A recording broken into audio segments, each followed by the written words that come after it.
Hello à tous, on se retrouve pour une nouvelle saison de Vide ton sac spéciale santé mentale et activité physique.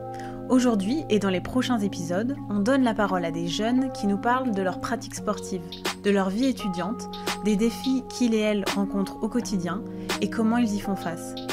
On a choisi de donner la parole à des professionnels, mais aussi à des amateurs, parce que selon nous, chaque expérience compte.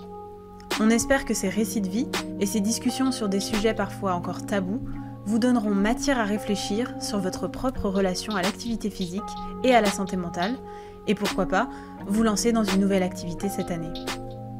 L'échange que vous allez entendre aujourd'hui se passe entre Benoît Campion et Romain Garivier. Benoît était porte-drapeau et médaillé d'or aux Jeux mondiaux universitaires l'été dernier en Chine, et il est également étudiant en médecine. Romain pratique la course à pied depuis 12 ans et a rencontré Benoît dans le cadre de sa pratique sportive à Brest. Benoît, est-ce que tu peux présenter Romain, s'il te plaît ? Alors Romain, c'est un ami qui est ostéopathe et qui a commencé l'athlétisme dans le club, le Stade Brestois Athlétisme, en même temps que moi, il y a 12 ans. Et on s'est connus là-bas comme ça. Finalement, on travaille aujourd'hui ensemble parce que c'est mon ostéopathe, mais on se voit aussi régulièrement pour partager, courir ensemble. On continue de s'entraîner ensemble, donc c'est une relation à la fois professionnelle et amicale, et on se voit quasiment tous les jours lorsque je suis à Brest. Romain, est-ce que tu peux nous présenter Benoît ? Donc Benoît Campion, 25 ans et en 5e année de médecine. Il est aujourd'hui athlète de haut niveau et du coup il se prépare au mieux pour les Jeux Olympiques de Paris 2024 sur 1500 mètres. Il va faire tout ce qui est en son pouvoir pour être sélectionné et participer à ce magnifique événement. Est-ce que Benoît, du coup, en tant que coureur expérimenté, tu te souviens les premières fois, comment tu es venu en fait à courir ? Bah oui, alors courir déjà c'est presque un des mouvements de base dans beaucoup de sports. Au basket on court, au foot on court.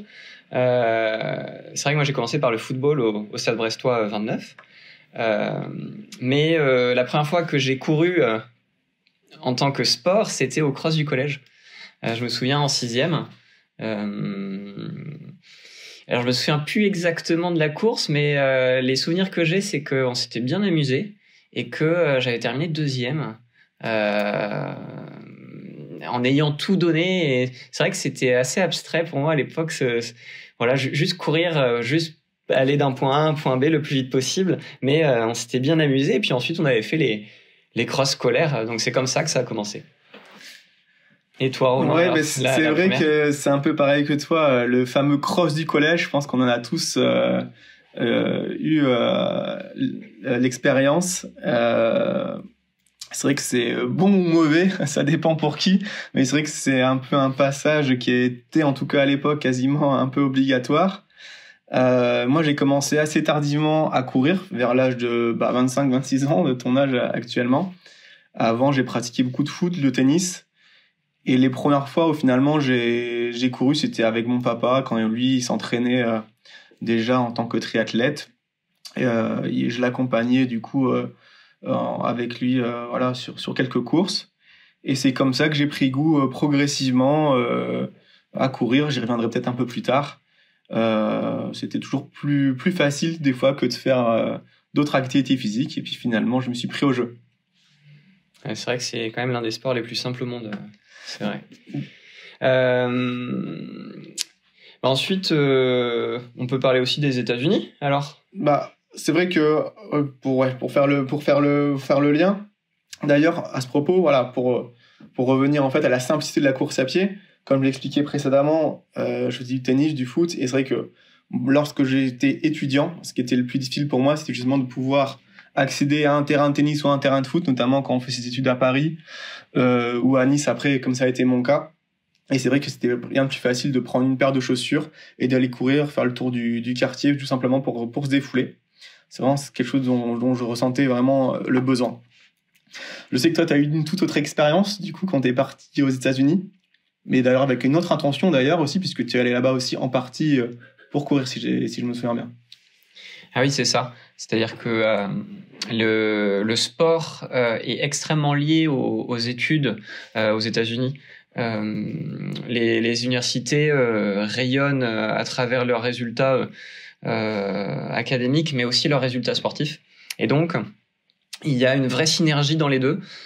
Et il y a beaucoup de bourses en fait qui sont attribuées aux étudiants qui sont des bons sportifs pour représenter l'université en compétition. Et donc, ça leur permet de faire des études parce que là-bas, un des vrais facteurs limitants des études, c'est l'argent. C'est-à-dire que ça coûte beaucoup d'argent, mais le sport permet à beaucoup de jeunes qui n'auraient pas forcément les moyens de faire des grandes études.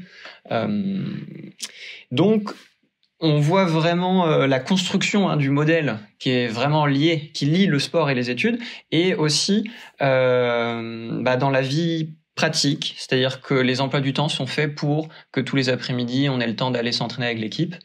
Les professeurs savent très bien que si on est sportif et qu'on a une compétition, et ben voilà, on va rater les cours. Enfin, tout est vraiment agencé, tout est fait pour que les deux soient parfaitement fluides. Et donc ça, c'était très chouette. C'était très chouette de vivre là-bas. C'est d'ailleurs pour le sport que je suis allé là-bas. J'ai fait un master, mais l'idée, c'était vraiment de découvrir ce monde où on nous incite à faire du sport, où tout est fait pour que le gars qui va être bon en sport, ou les filles, d'ailleurs, le sport féminin est tout aussi développé que le sport masculin dans les universités. Il y a autant de bourses pour les hommes que pour les femmes.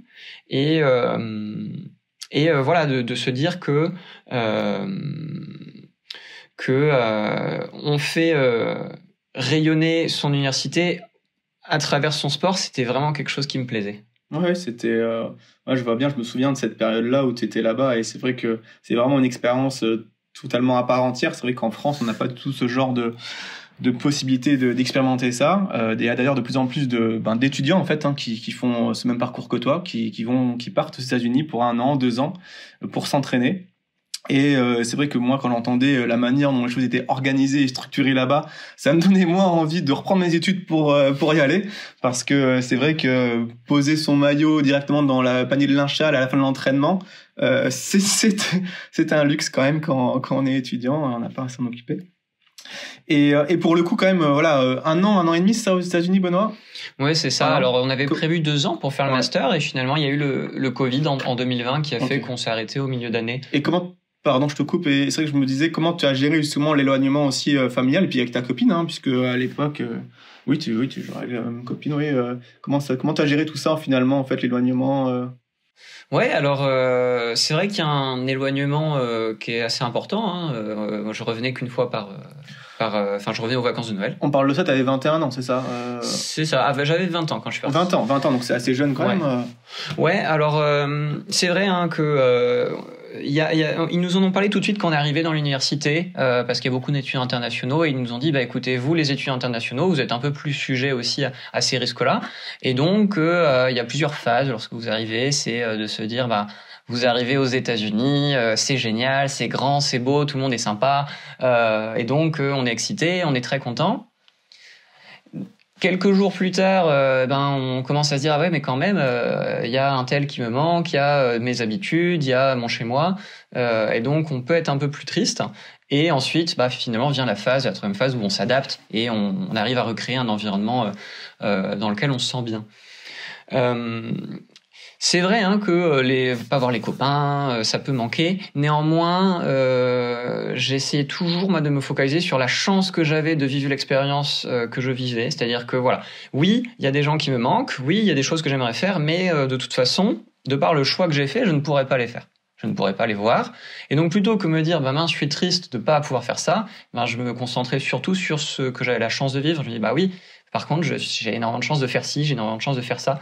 Et puisque ces gens-là me manquent, puisque ces choses-là me manquent, je me dois de profiter d'autant plus de ce que j'ai la chance de vivre. On va pas se dire, mince, je les vois pas, mince, il me manque, et en plus, je profite pas de ce que je fais. Parce que là, c'est la double peine. Non, je me focalisais sur ce que j'avais la chance de vivre. Et ça m'a permis, de vivre ça quand même plutôt très, très bien. Ok. Mais après, je pense que ça s'applique aussi à tout le monde, hein. C'est-à-dire que qu'on soit aux États-Unis ou qu'on vienne de Brest et qu'on aille faire ses études à Lille, bah finalement on est éloigné de sa famille aussi, de ses amis, on doit trouver un nouvel environnement. Et c'était un peu ton cas finalement, hein. Oui, c'était mon cas, hein. C'est vrai que tout simplement de changer d'endroit, voilà, rompre avec ses habitudes, que ce soit aussi bien sur le plan perso, on va dire du quotidien, mais aussi sur ses habitudes sportives. Ben voilà, il y a besoin de se renouveler. C'est vrai que moi, quand je suis arrivé sur Paris, donc à 19 ans, il était compliqué donc d'aller faire du tennis, louer une salle. Enfin, j'étais tout seul, je connaissais pas grand monde. Et c'est vrai que j'ai trouvé que c'était plus facile de prendre des baskets et d'aller courir régulièrement que de m'inscrire dans un club de tennis. Même en termes de coûts, quand on est étudiant, c'est beaucoup plus délicat. Un peu pareil pour le foot, hein, même aujourd'hui dans le foot à 7 ou dans les foot en salle, à chaque fois c'est payant, tout ça a un coût assez important à la fin du mois. Donc c'est comme ça que voilà, je me suis mis à courir et que finalement j'ai continué après quand je suis revenu sur Brest pour m'installer une fois que j'avais eu mon diplôme en poche et que j'ai commencé vraiment à courir de manière un peu plus sérieuse, et c'est justement là qu'on s'est rencontrés comme on l'a dit tout à l'heure. Contrairement à toi, voilà, j'ai pas eu, on va dire, la même évolution en termes de performance. C'est vrai que Benoît, là t'es revenu l'année dernière des championnats du monde à Chengdu, en Chine, championnat du monde d'athlétisme sur 1500 mètres, et t'as eu la médaille d'or, champion du monde. Raconte-nous un petit peu cet événement, comment tu l'as vécu. C'est vrai qu'on était là-bas avec l'équipe de France universitaire, mais je devrais même dire avec les équipes de France universitaire, c'est-à-dire que moi je fais de l'athlétisme, mais il y avait aussi l'escrime, le judo, le tir.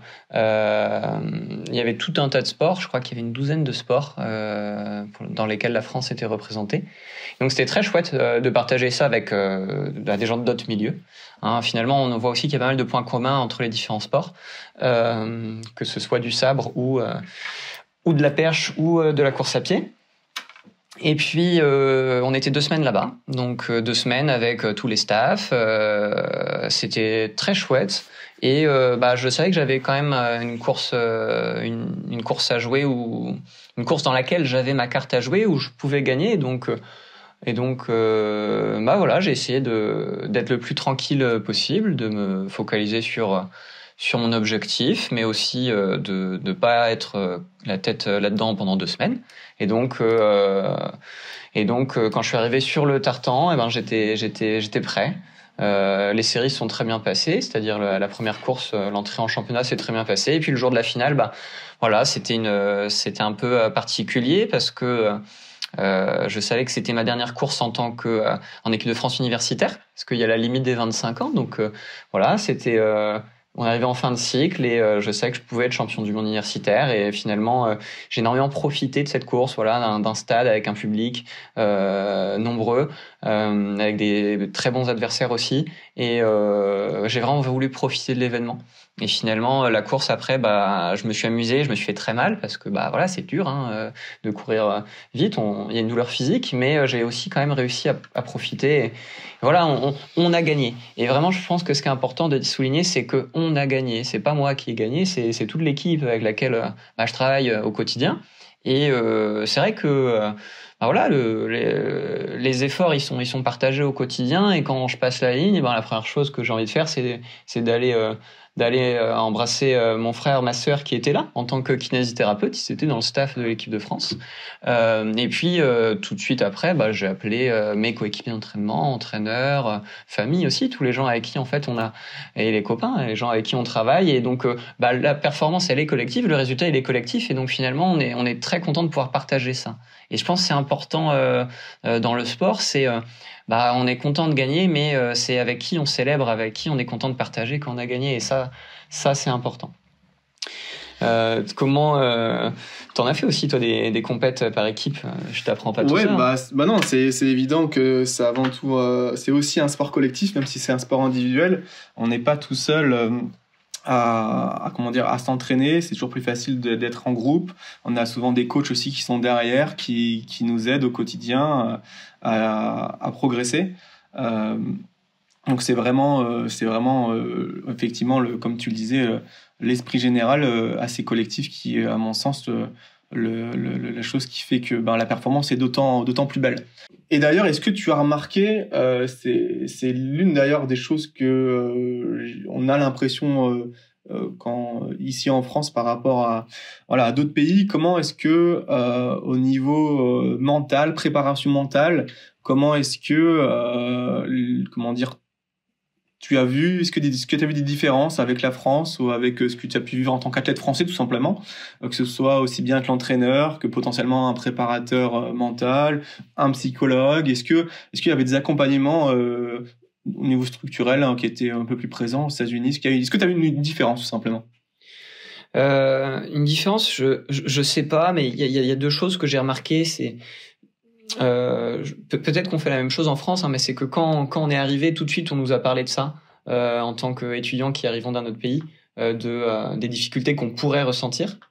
Mais surtout la deuxième chose, c'est au début, mes premières courses aux États-Unis, j'ai pas été extrêmement performant. J'ai eu 2 courses, on va dire moyennes, et après la deuxième course où j'ai pas été flamboyant, le lendemain, mon coach, il me convoque au bureau. Donc, en général, quand on est convoqué au bureau du coach, on s'attend pas à ce que ça se passe très bien. Donc, j'étais un petit peu anxieux. Et puis, finalement, j'arrive dans son bureau et je pensais que j'allais me faire engueuler. Pas du tout. J'arrive, il me demande « Comment vas-tu ?» Et j'étais pas du tout préparé à ça.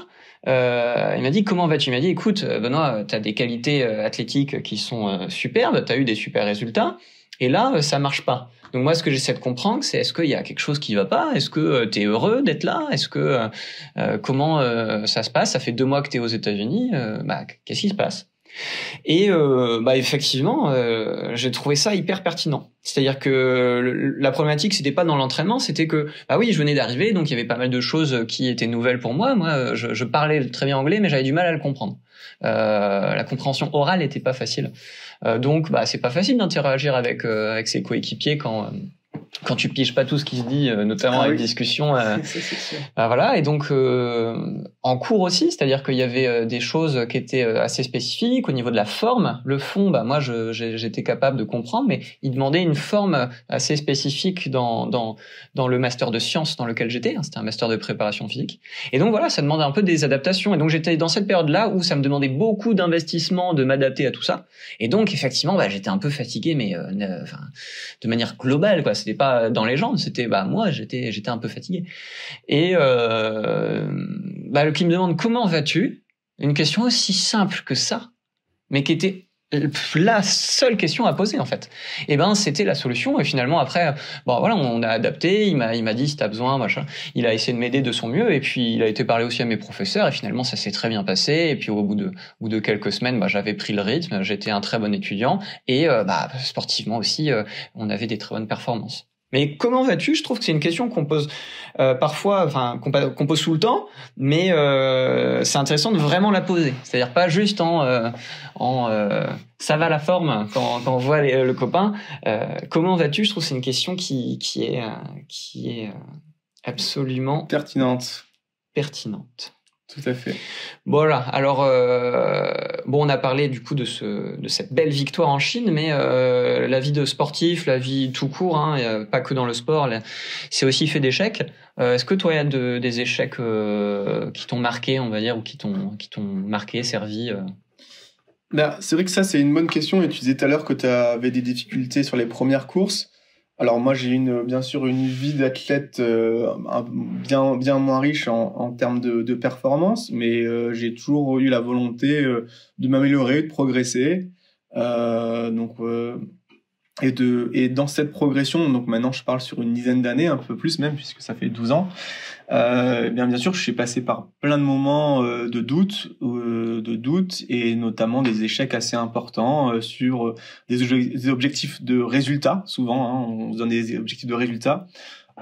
Contrairement à peut-être d'autres sports où on a un objectif de résultat collectif, là c'est un objectif de résultat, de place, mais aussi de chronométrique. Souvent, après quand on fait des performances sur marathon, 10 km, on souhaite faire un chrono. Donc c'est vraiment d'être performant et d'être souvent en lutte un peu contre soi ou plutôt contre le chrono pour aller toujours plus vite possible.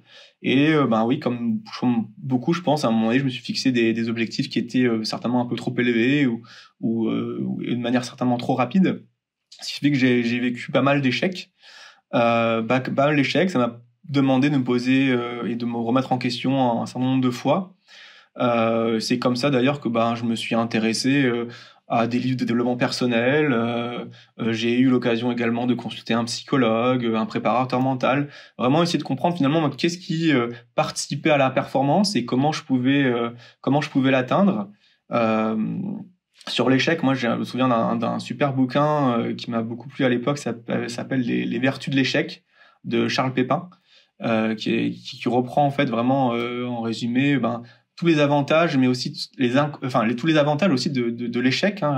C'est que comment on peut faire face à l'échec et comment finalement on peut grandir grâce à l'échec, et que finalement l'échec est une bonne chose, est une chose tout à fait normale et logique, et qu'en aucun cas il est mauvais, et qu'à la limite on devrait se confronter plus régulièrement à l'échec. Des fois on se sent moins bien dans sa vie personnelle, ce qui fait que la performance est moins présente aussi. C'est logique, on est un être humain, il n'est pas que coureur ou que ostéopathe, les deux vont ensemble. Donc quand ça va moins bien dans la vie personnelle, ça peut aussi aller un peu moins bien dans la vie sportive. L'inverse peut être aussi un peu vrai des fois quand ça c'est important pour soi. Donc voilà un petit peu comment moi j'ai pu avancer, et aujourd'hui c'est vrai que j'aborde les choses avec beaucoup plus de recul et vraiment en gardant toujours le tableau le plus large possible, en ayant vraiment une vision plus moyen long terme. Et souvent ça permet de me rendre compte du chemin parcouru, mais aussi finalement de relativiser ce sentiment d'échec et d'aller tout de suite chercher à modifier les choses pour éviter que ça ne se reproduise, en tout cas que les choses aillent dans le sens que je le souhaite. Oui, c'est ça. Alors c'est pas éprouver de culpabilité vis-à-vis de l'échec, quoi. C'est ça, quelque chose qui te sert. Faire une erreur, c'est pas grave. Après, c'est effectivement reproduire la même erreur où là tu te dis bon, il faut les analyser ces erreurs et les valoriser. Je me souviens d'un professeur que j'avais en classe de seconde. Et je crois que c'est là que j'ai compris finalement ce que tu viens d'évoquer. Il nous pose une question, on devait écrire sur notre cahier la réponse, et puis on s'était quasiment tous plantés. Et au moment où il nous donne la bonne réponse, tout le monde sort son effaceur et il dit mais qu'est-ce que vous êtes en train de faire là ? Vous avez fait une erreur, vous allez l'effacer, vous allez écrire la bonne réponse à la place, et donc il y aura plus de traces de votre erreur. Alors que c'est votre erreur qui est importante. C'est pourquoi vous êtes planté qui est important. Et depuis ce jour-là, en fait, effectivement, ça a changé ma perception de l'échec. Alors, il y a des échecs d'un point de vue plus personnel qui sont sportifs, qui m'ont servi, moi, dans les études. C'est-à-dire que parfois, quand j'étais plus jeune, je me mettais une pression plus importante sur des échéances. Notamment, je me souviens d'un championnat de France quand j'étais cadet, quand j'avais 17 ans. Et j'avais pas été bon du tout, quoi, parce que j'avais pas réussi à gérer cette pression. Mais à l'issue de ce championnat, je me suis dit pourquoi est-ce que j'ai raté ? C'était pas physique là, c'était l'approche qui avait pas été bonne. Et dans mes études derrière, dans la PACES notamment, alors maintenant ça s'appelle plus comme ça, mais dans la première année de médecine, j'avais utilisé ça. C'est-à-dire que je suis arrivé au concours, j'avais fait de mon mieux, j'avais tout bossé comme au maximum de mes capacités pendant 4-5 mois, c'était par semestre à l'époque. Et du coup, j'arrive au concours, il va devenir ce qu'il doit devenir. Mais il n'y a pas de raison particulière. Enfin, j'ai coché des cases en m'entraînant toute l'année. Là, je vais recocher des cases à nouveau. Il n'y a pas de raison, quoi, que ça se passe moins bien. Et c'est la même chose après dans le sport, hein. On se prépare et puis on a une course. Alors voilà, peu importe le niveau, c'est-à-dire que certains vont stresser pour une compétition départementale, régionale, nationale, internationale. Chacun a son propre niveau, parce que chacun a l'investissement qu'il a mis à sa propre hauteur. Et donc en fait, on se retrouve tous là-dedans. C'est simplement se dire, bah voilà, je suis prêt. Et si je suis pas prêt, bah c'est pas grave, on va faire de son mieux quand même, quoi. Absolument, sans oublier de prendre du plaisir. À mon sens, c'est une notion des fois qu'on a tendance à oublier, parce que nous on parle, c'est vrai, beaucoup des fois de performance, voilà, mais pour revenir à des choses un peu plus simples et concrètes, voilà, effectivement, prendre du plaisir, c'est vraiment la grosse vertu en fait du sport, de l'activité physique, de la course à pied. C'est prendre du plaisir. Et permettre aussi de relâcher des fois certaines tensions, aussi bien physiques ou mentales, des fois qu'on peut accumuler dans ses études ou au travail.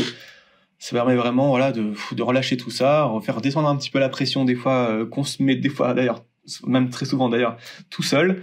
Et ça fait du bien. Moi, c'est comme ça aussi que j'ai utilisé le sport et la course à pied à un moment donné pendant mes études.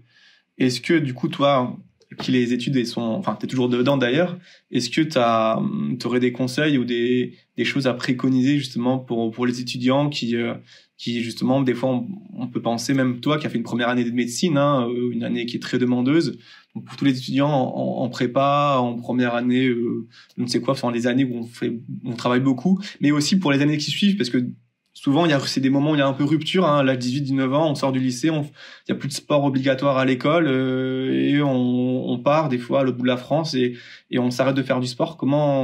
Qu'est-ce que tu pourrais conseiller, Benoît ?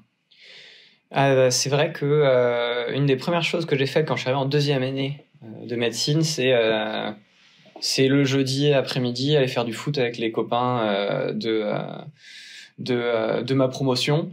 Il y avait plusieurs choses, hein, mais l'un des buts, c'était surtout de rencontrer du monde, de passer du temps avec des gens sympas et de faire autre chose. C'est-à-dire que en médecine, bah, on est en stage ensemble, on est en cours ensemble.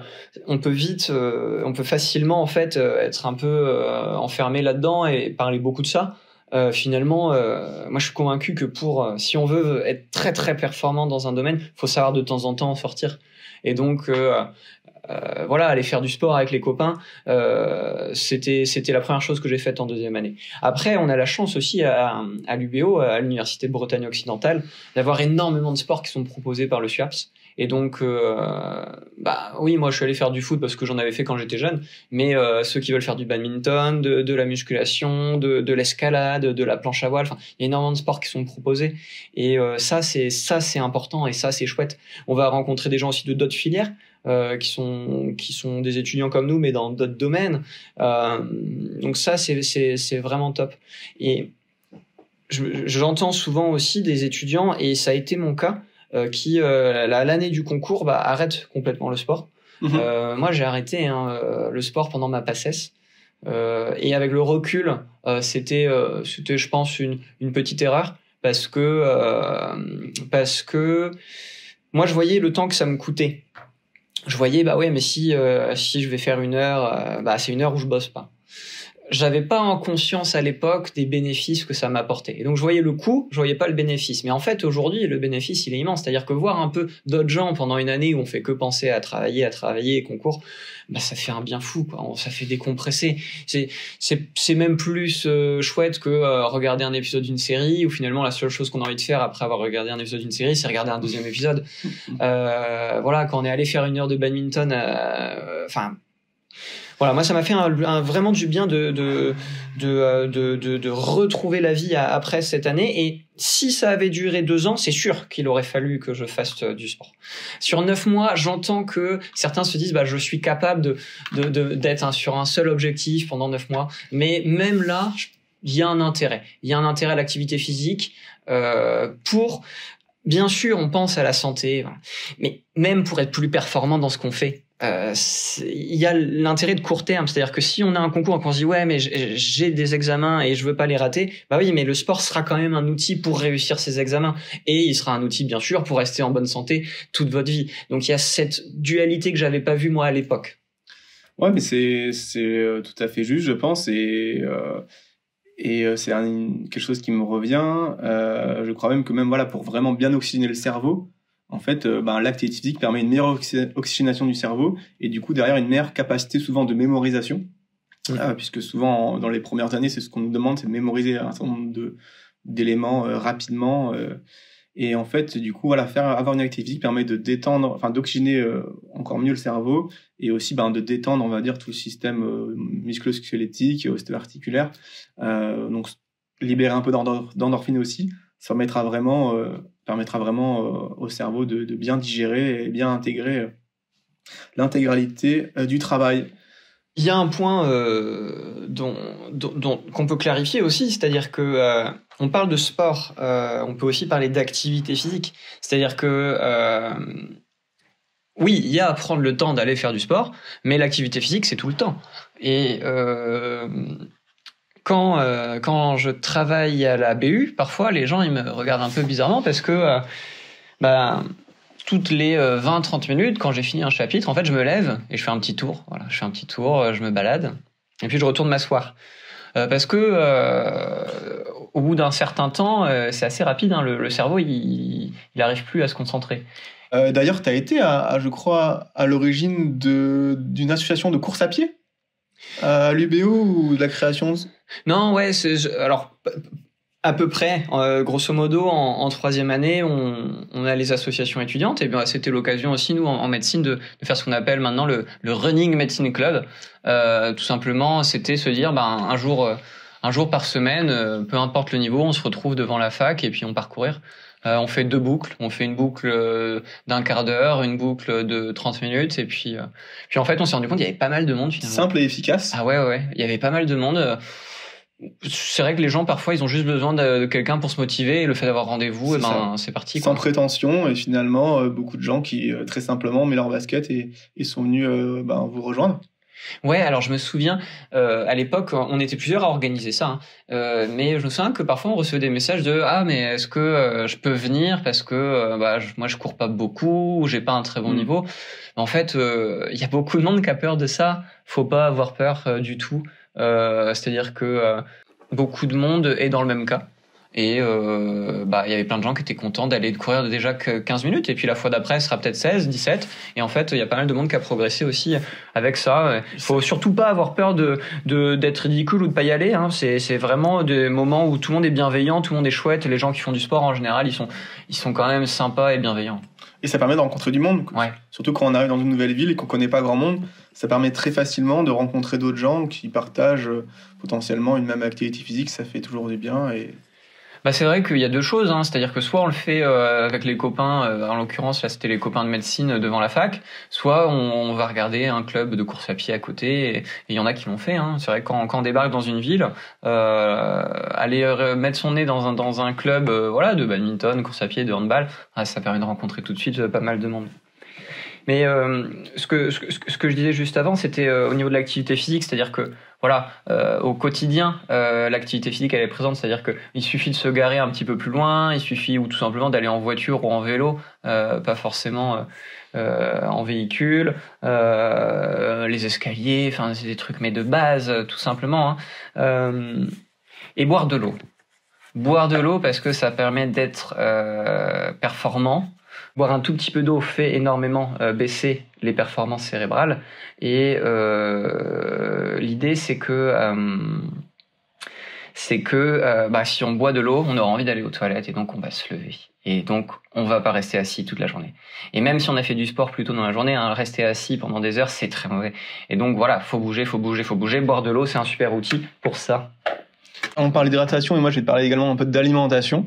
C'est vrai que j'étais pas le premier à me faire des bons petits plats quand j'étais étudiant, mais c'est vrai que essayer de faire en sorte quand même de faire attention à ce qu'on mange, et surtout d'avoir un apport suffisamment riche, notamment en protéines, protéines pas forcément animales, protéines végétales également. C'est vraiment très important, notamment lorsqu'on a la vingtaine d'années. Et qu'on fait quand même un minimum d'activité physique. Donc pour éviter souvent les fringales à 11h ou à 16h ou après le repas, les siestes, parce qu'on a trop mangé le midi. Ne pas hésiter à manger tout au long de la journée, potentiellement un fruit ou une pomme, une petite barre énergétique s'il faut en encas vers 10h30, 11h. Et puis pareil dans l'après-midi avant d'aller faire une activité physique ou une autre activité le soir. Ça, c'est quelque chose vraiment d'important et que j'ai appliqué assez tardivement pendant mes études, parce que j'avais souvent faim le matin et pareil l'après-midi, parce que voilà, je mangeais pas non plus forcément suffisamment peut-être le midi et surtout le matin. Ne pas oublier de prendre ce fameux petit déjeuner qui est souvent un peu sauté par beaucoup, et surtout quand on est étudiant, quand on doit faire les transports, tout ça, c'est vraiment le repas le plus important de la journée. Un des derniers thèmes aussi qu'on avait prévu d'aborder, c'était les difficultés en santé mentale, les difficultés qu'on a pu rencontrer. Toi, il y a des choses dont tu te souviens au niveau de tes études, ou même quand tu t'es installé en tant que professionnel. Enfin, il y a des choses comme ça qui te faisaient un peu peur ou... Alors moi, concrètement, il n'y a jamais rien qui m'a fait réellement peur. Si ce n'est qu'à un moment donné, effectivement, je me suis retrouvé dans un état de stress un peu trop avancé et qui trouvait le juste équilibre entre une activité professionnelle, une activité physique, une vie familiale, amoureuse, amicale. Enfin, voilà. Au bout d'un moment, c'était un peu de l'excès de partout, plus trop de temps pour moi, pour penser juste à moi et voilà, prendre du temps pour moi.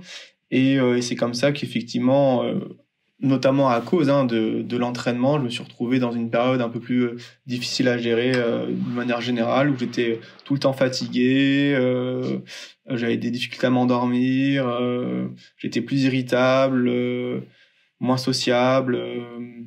Voilà, j'étais, je pense, assez proche en ce qu'on peut qualifier d'un burn-out, en fait, à un moment donné où l'état de stress est trop important et que le corps dit stop. Et là, voilà, et c'était notamment parce que j'étais dans trop de choses à la fois, trop de projets en même temps, et aussi certainement un surentraînement, tout simplement que je m'entraînais trop par rapport à ce que mon corps et bien sûr ma tête étaient en mesure d'accepter et de digérer. Donc ça, c'était un moment assez compliqué. Il y en a eu d'autres, effectivement, lors de périodes de blessures. Toi, t'as eu des moments comme ça un petit peu plus difficiles?